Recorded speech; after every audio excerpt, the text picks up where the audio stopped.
We've talked a lot about how Donald Trump has surrounded himself with a whole bunch of yes men who are unwilling to push back against anything he says or does.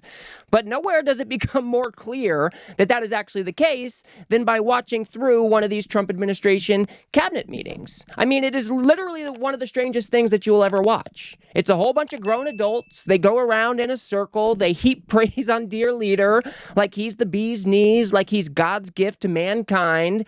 And more importantly, it's an embarrassing spectacle for the United States. Now, look, I understand there might be times when you might thank your boss for this or that. Maybe you'll pay them a compliment, maybe. But these people, they take it to a whole other level.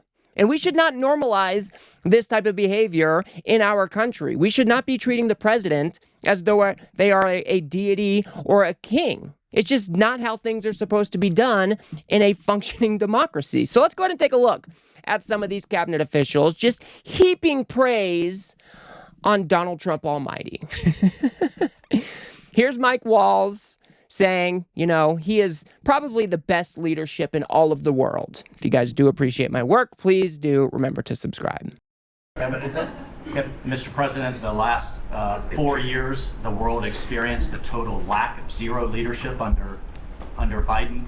And then we've had 100 days of your leadership with respect, with strength, starting with there'll be all hell to pay if you don't let our people go. Now, apparently the ass-kissing wasn't good enough for Donald Trump because, as many of you probably know, Mike Walz has been relinquished of his position as the national security advisor. I mean, he is one of the ones who every single appearance he made, he was heaping praise on Donald Trump. Oh, you're the best leader, Donnie boy. You're making America strong again. And apparently that wasn't enough for Donald Trump. I think he is now going to be the UN ambassador after he was fired from the national security advisor. I don't know. It's just all weird. But again, wasn't good enough. Here wasn't good enough to keep his job. Let's move on to John Ratcliff, who is trying to say that, you know, Donald Trump is making America a much, much safer place. Unfortunately, as much as I would love to detail your accomplishments in that regard, we can't do so in front of this crowd. But you and I both know, Mr. President, that you have had a profound positive impact on America's national security posture, and Americans are safer because of your leadership. Are they going to give us any examples as to why that is the case? I mean, these people, they just talk in slogans. Oh, Daddy Trump, you've made America so much safer. Our national security posture, it's just so much better under your leadership. Except that's really not the case. United States is the laughingstock of the world right now. We have an incompetent cabinet. We have people like Pete Hegseth, who is sharing classified military information on third-party messaging apps. He's putting troops at risk. And to think that that is contributing to a safer environment for the American people is just an absolutely ludicrous thing to say. Let's move on to J.D. Vance, who said that Donald Trump is solving all of America's problems. And I think what it shows to me is that the president, and you sit in the Oval Office and you see these portraits of presidents past, and let's be honest, most of them have been placeholders. They've been people who have allowed their staff to sign executive orders with an auto pen instead of men of action. And the reason the media attacks this administration as chaotic is because the president is solving the problems the American people set about to solve. He's actually doing the things that he promised that he would do. And Mr. President, it's been an honor to be a part of it for the past 100 days. What has he done? What promise has he actually followed through on?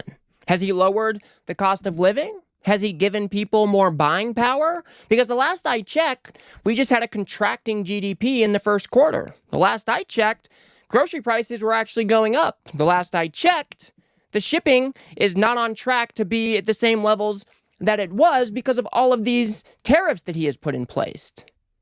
What promises is J.D. Vance talking about? And then to try to compare Donald Trump to presidents past, presidents who came before Donald Trump. What?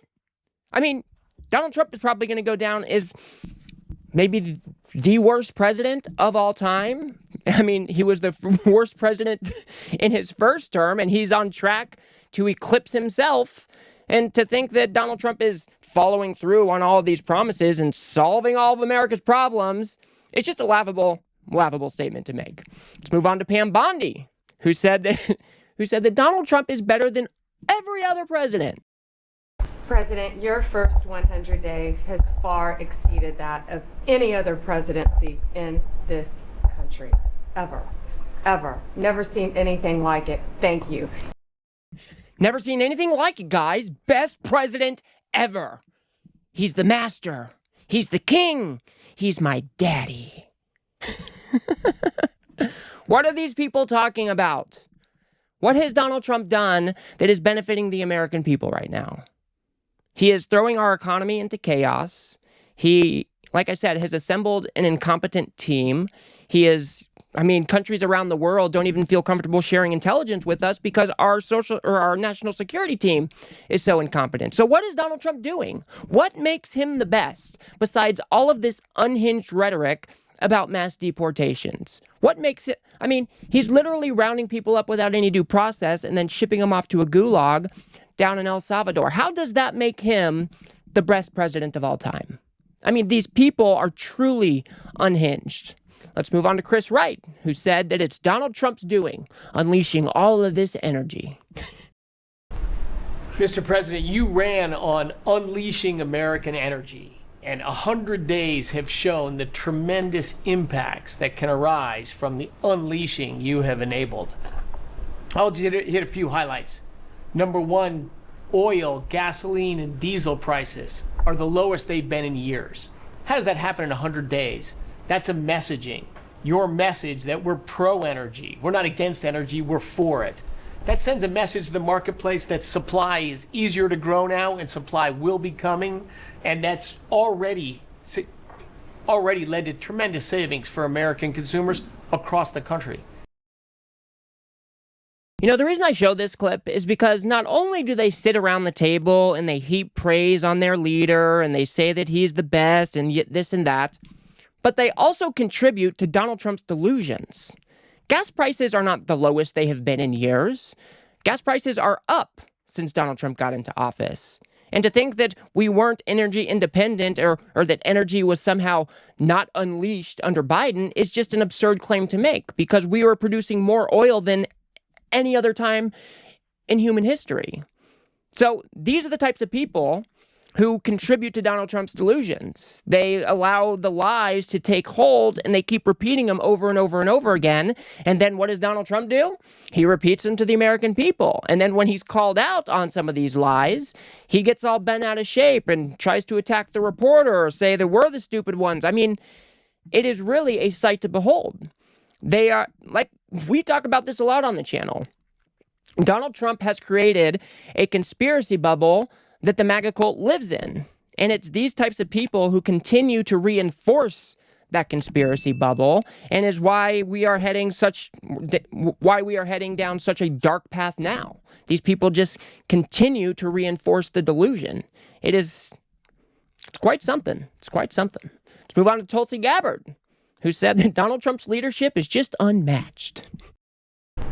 Mr. President, congratulations on this truly historic first 100 days of your administration, really only made possible by your focused leadership on delivering the mandate the American people gave you. You've empowered all of us to deliver that mandate, and I'm grateful to have the privilege of leading the intelligence community towards ending the weaponization, politicization of the intelligence community that's gone on for far too long. Again, they continue to say that Joe Biden was weaponizing the intelligence community and weaponizing the DOJ and weaponizing the FBI, but they never have any evidence to back that claim up. What has Donald Trump done that is fulfilling his mandate, like Tulsi Gabbard just said?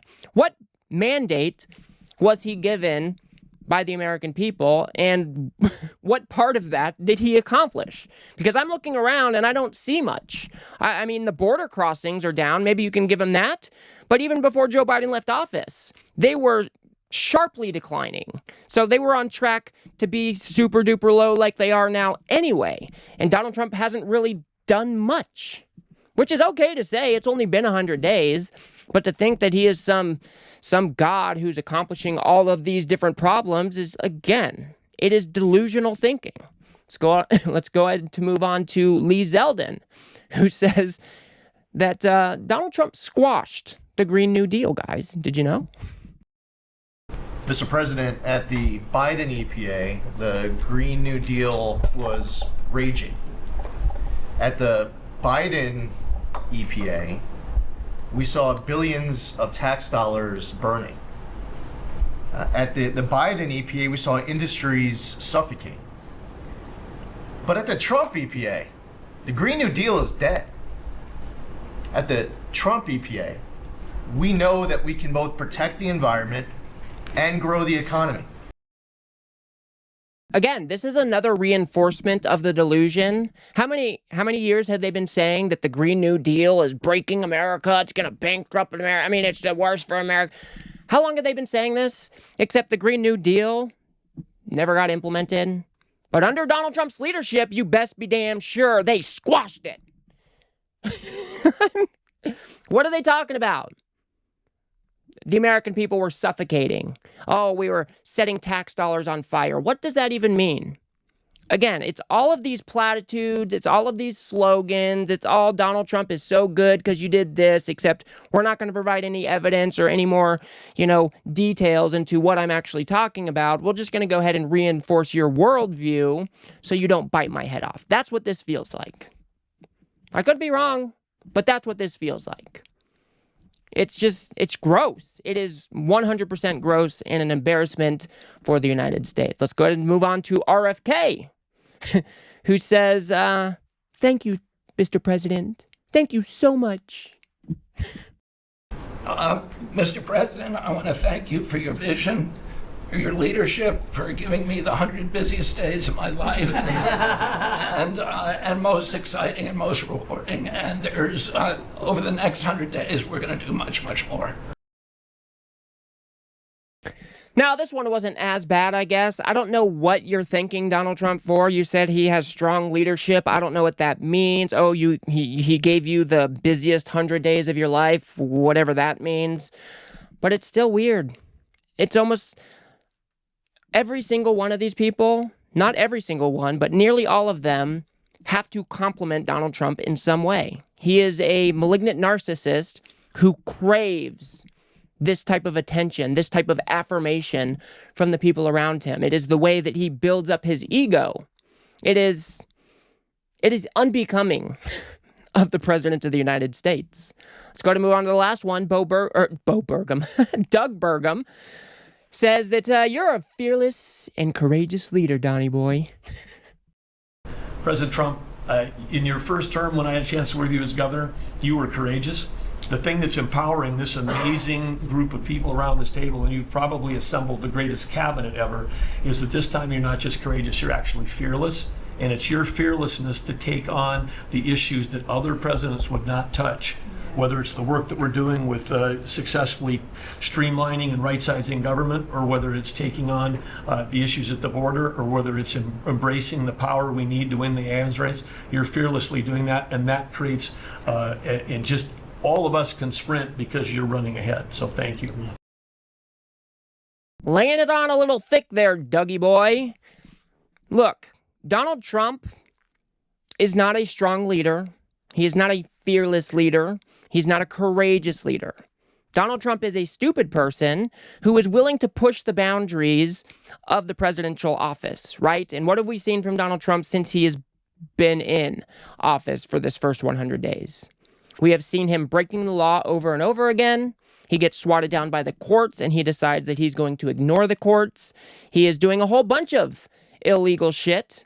And Doug Burgum tries to say that, oh, this is just courageous and fearless. You're allowing us to do all of these different things. Well, maybe it's because you are not abiding by the rules and the laws of this country. Donald Trump is a lawless president. He doesn't have any respect for the Constitution. He doesn't have any respect for the rule of law. Donald Trump wants to go out there and he wants to punish his enemies. He wants to punish his foes. Things like DEI, things like immigrants, things like the federal workforce. I mean, almost every single thing that he has done has been challenged in court and is getting struck down in court over and over and over again. And just because you're the asshole who says, well, I don't care about the courts, I'm going to go ahead and do what I want, that doesn't make you a fearless and courageous leader. You are just a criminal. That's it. You're a criminal. And you should be prosecuted for all of these crimes, and you should probably rot in jail for the rest of your life.